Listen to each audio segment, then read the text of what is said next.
ko alam kung oh. Sinong mag-aakalang karbonan at saka paint shop tong bahay na to? Kung titignan mo nga ay kala mo normal na bahay lang pala, pero sa loob ang daming carbon. Mula sa Jose del Monte, Bulacan ay bumiyahe nga ako papuntang North Caloocan sa may Diparo para magpa-repaint at magpa-carbon dito sa project bike natin na si Wahid. Maya-maya nga lang ay dumating na ako dito sa may Diparo at dito pala to nakalocate sa may Alicon subdivision. Biruin mo, loob ng subdivision may paint shop at saka paggawaan ng carbon at andito na nga tayo sa may One Carbon. At maya-maya nga lang ay tinanggal kaagad ni sir yung ating kaha para mapinturahan. At sinilip ko naman kaagad dito yung kanilang mga finished product. Ganda ng carbon nila no yo. Hey! Ganda nito. Ito yung tingin kong babagay sa sa inner fairings ni Wahid. Ganda oh. Kasi red ang ipapaano ko. Ganda. Ito naman yung mga plain, ito yung mga normal na carbon. Biruin mo, may ganito pala dito sa loob ng Alicon. Alicon to, di ba? Ayan, ayan, ika-carbon natin. Tsaka ito, tsaka yung inner. Ito, yan, kasama. Akin ba to? Ayan. Yan, ito red carbon. Di ko makalas kasi lost thread yung ano. Ayan na. May mga naka-fiber na nga dyan eh. Okay lang. Ito ata, ito. Bigat niya eh. Bigat magkaka-fiber, no? So, ayan yung mga, di ba sabi ko last vlog natin is bibili na lang ako. Sabi ko kasi boss, bibili na lang ako ng bagong flarings. Yun nga lang, ang problema sa pagbili, hindi masusunod yung gusto kong kulay. Ngayon, pinag-isipan ko, nagmuni-muni ako noy. Eh, nakausap ko sila, sir, One Carbon. So, ayan, i-red natin yan. Pero, kakaibang pula, sir, di ba? Hindi siya normal na pula.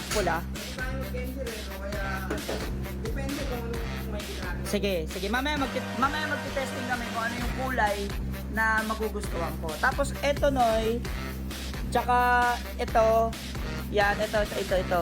Tsaka yung inner, yung buong inner niya, carbon. Ito, sir, kung meron ko pa kayong ibang carbon ha. Kasi ito pa lang yung nakikita ko eh, na medyo pula eh. Pwede yan sir. Ano naman, ang tawag kasi dyan na carbon red strip. Ito. Ito naman yung red strip.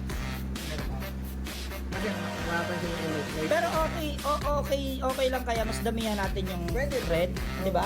Kasi kaya equal, yung parang balance sila, mas may ganito. Medyo mas nagre-red red. Oo, yun lang yung ano, para at least hindi lumayo ng konti. So yun yung plano natin ngayon. So lahat yan, i-detalye natin yan. Dito ako matutulog na 3 araw. 3 araw. So pabalik-balik tayo rito hanggang sa matapos natin itong project bike natin na yung kaha. Sa mga magtatanong pala kung nasan to, so meron silang Facebook page, yung One Carbon. Ano nilang, ito, ipa-flash ko dyan, yan. Diyan kayo lahat mag-inquire kung magkano. Basta alam ko mura lang dito. So tara, simulan na muna natin to. Medyo mahaba yung oras. 8:39 pa lang, ewan ko kung ano mangyari yun. Ito na nga, sinimulan na nga kagad nila magliha. Itong pagliliha, ang pinakamatagal na part sa pagpipintura o pagre-repaint.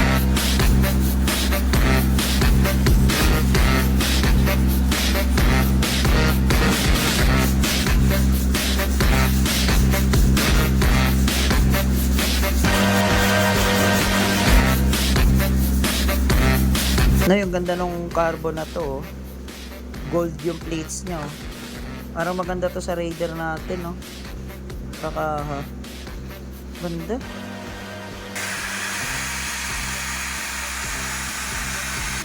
Ayos na. Ito na yun. Sheesh! Dito nga sa part na to eh, hindi mawala ang mga mata ko dito sa may mga carbon. Ang sarap kasing tignan, ang sarap sa mata. Paano ba naman kasi, dinaig pa ni Wahid yung dalawang motor natin na si Saksi at si Kandong, siya naka-carbon. Samantala yung dalawa ay hindi, carbon sticker lang si Saksi. Pagsipat ko nga sa itaas ay nakita ko nga itong 2 colors na chameleon. Sobrang ganda noy, ang pulido ng pagkakagawa. Sa ngayon ay magte-testing kami ng kulay. Yung pagpipilian ko, kasi wala pa siyang nilalapat. So, So, ito. So, ito, sa dalawang pagpipilian natin, naka-base na siya ng gray na may konting sparkle, tapos itim na may konting sparkle. Magkaiba yan ng kulay na ilalagay. So, yun yung magiging option natin. Antayin natin, tinitimpla na pala. Parang kape lang. Anong kulay yan, sir? Ito yung candy red. Candy red. So, dun mo yan ilalagay sa silver. Hindi sir, saka sa black. Okay. So, sa base lang magkakatalo. Sa base ko natin magkakatalo. So, isa lang pala, no? Yan lang pala gagamitin. Sa base lang magkakatalo kasi ito base ay black, base ay silver. So, ito yung pinaka-exciting part.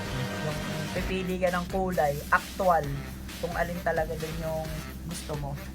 Kung nasa buo natin ng gusto. Uy, yung ganda, yan na lang. Wala pa. Ikagad yun.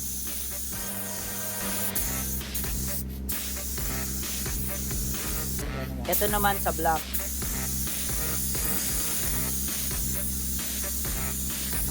Medyo dark lang siya, pinagkaiba. Kita pa rin yung pula niya, ano? Manipis pa kasi. Oo. So, labas na tayo, hindi natin kaya. Masakit sa ilong. Wala tayo ba? Masakit sa ilong. So, antayin natin, may coating pa yun para ma-finalize natin kung ano yung gusto nating kulay. So, habang inaantay natin patuyuin, dito naman tayo sa carbon part. So, nagtitimpla siya para dun. Tignan mo naman na yung ilalim ng carbon nila, parang nasa kuweba. Ano yan, yung stalagmite. Ayan o, wala umano.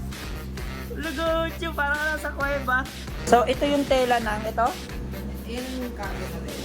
So, hindi lang pintura ang ginagawa dito sa one carbon. Kaya nga one carbon, kasi more on carbon dito eh. Parang ka lang nagpapahid ng sandwich, palaman. No, ito na napatungan na ng 3 beses. Ito na pinakamahirap na part sa pamimili kasi lahat maganda. Ito, hindi pa to totally tuyo na yan. Ayan o.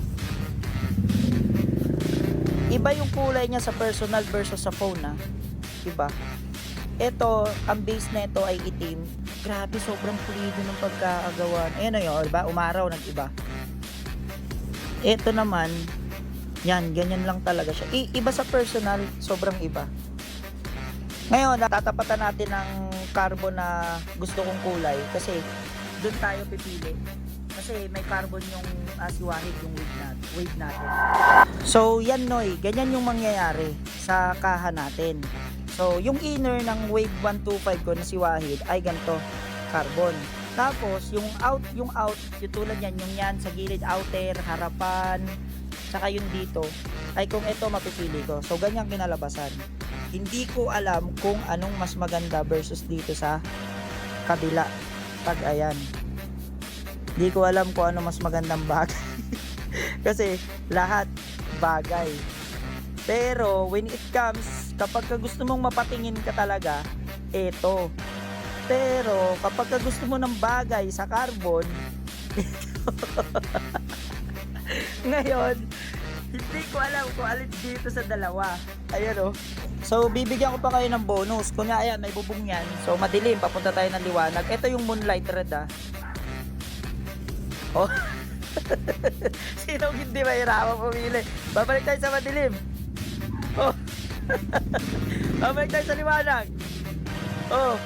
Ayan o. Sino ba namang hindi may mahirapan pumili? Oh, yung isa naman. So, ito, nandito ulit tayo sa may bubong. May liwanag. So, pupunta tayo dun sa may liwanag,